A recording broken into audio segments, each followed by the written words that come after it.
What's up YouTube, Saf here on Super Saf TV, and in this video we're going to be doing a detailed speed test between the iPhone 6s versus the Samsung Galaxy S6.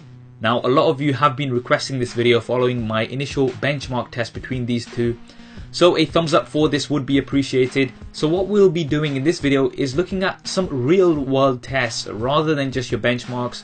So we'll be doing unlock tests, camera launch tests, and then some apps. We'll be testing out some apps, but what we'll also be doing towards the end is a RAM management test. So we'll see how well both of these devices manage RAM when you've got quite a few intensive apps open. So let's get straight into it. Now initially we're going to be testing out the fingerprint sensors, seeing which one is faster. So both devices are locked, and let's do this after 3, 2, 1. You can see that it was faster on the iPhone 6s. Now let's just try this one more time just to make it fair. So 3, 2, 1. Once again faster on the iPhone 6s, so I would give the edge here to the iPhone 6s. Now the next test we're going to do is the camera launch. Now the S6 does have a quick camera launch option, double tapping the home button. Now disclaimer, I had to film both of these separately just because I can't function my hands both at the same time doing different things like this.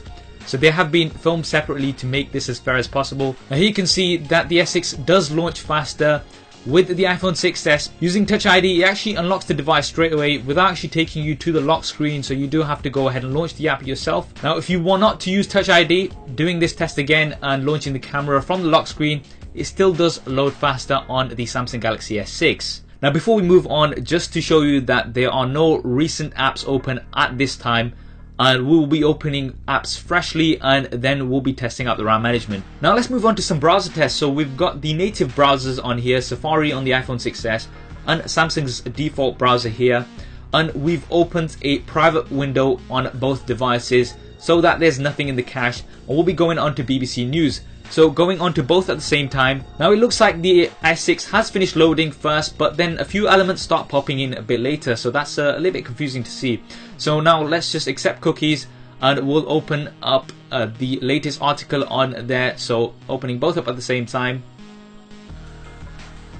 Now once again it seems like the S6 the loading bar did finish quicker, but then we still had a few elements sort of pop in. Okay, so now let's just take this test a little bit further and we will open the UK England homepage on BBC News. So we'll do that at the same time. And this occasion it did load faster on the iPhone 6s. So difficult to see in browser tests which one is overall faster. They seemed pretty close, so we'll move on to another app. So let's try Instagram. This is a popular app that I use quite often, so opening both at the same time. Did finish loading quicker on the S6, even if it was very slightly. Now let's go on to my profile here, so we'll just see what's the difference here. Quicker on the iPhone 6s here, and we'll open up an image on both devices and we'll leave that open in the background. So ever so slightly quicker on the S6, so that was very close. So now let's try YouTube. So we'll open YouTube at the same time. Now the apps are slightly different because obviously they're for different operating systems, so let's skip to an actual video. So opening an actual video, and it did load quicker ever so slightly on the iPhone 6s. Now what we'll do is we'll pause these videos and we will jump into some games. So let's try out Temple Run 2 and we'll open both up here. And we can see that it finishes first on the Samsung Galaxy S6, so it did load up slightly quicker on the Samsung Galaxy S6. But let's try a more graphically intensive game.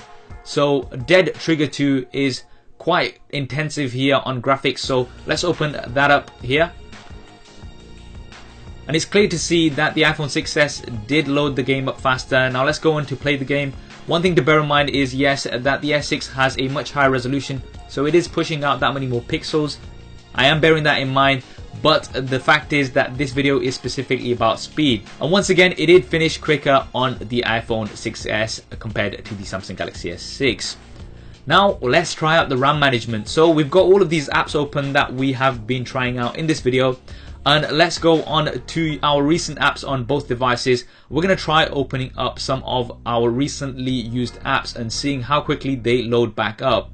So initially we will go back on to Instagram. Yep, so they are both open up on here, so that's good to see. Now we will try Temple Run 2. once again where we left them, so that's pretty good as well. So let's go ahead and continue this test. So we'll go ahead and try Dead Trigger 2. That's probably the most intensive here, and that is still open and at the same point, so that is good to see. So the game is still paused. Now let's carry on and we will try out the YouTube video. So let's go into the YouTube video and see if that's still at the same place. Now it looks like, yep, we have to reload the video on the Samsung Galaxy S6. On the iPhone 6s, it is still there. So it looks like the RAM management issues of the S6 are starting to kick back in. So now let's carry on this test and we'll go back on to the browser. So let's go over onto the browser. So see if our web page is still open on both devices. We've got no cuts here, so we're seeing exactly how it is. There you go, once again the S6 having to reload the page, whereas it's open on the iPhone 6s. So this issue looks like it still does remain. We'll do one more test and we'll go on to Temple Run 2 and we'll open both up at the same time. And once again you can see that the S6 is having to reload all of these apps even though it has more RAM. So this is something that Samsung definitely need to address with a software update. So there we have it, the speed test between the iPhone 6s and the Samsung Galaxy S6. Now I would say in a lot of the cases they were pretty much neck and neck, especially with some of the smaller, less intensive apps. But the one issue that you do have with the S6 is that RAM management. So it's got more RAM, but it tends to close down the apps in the background for some reason. I'm not sure why this is. So that is definitely something to bear in mind. But anyway, that's what you have, and the results are there for you guys to discuss in the comments section below. I hope you enjoyed this video and found it useful. If you did, then please do hit that thumbs up button for me. It really does help me out. And if you haven't already, then be sure to subscribe to the channel. I've got plenty more content coming up on here. Thanks for watching. This is Saf on Super Saf TV, and I'll see you next time.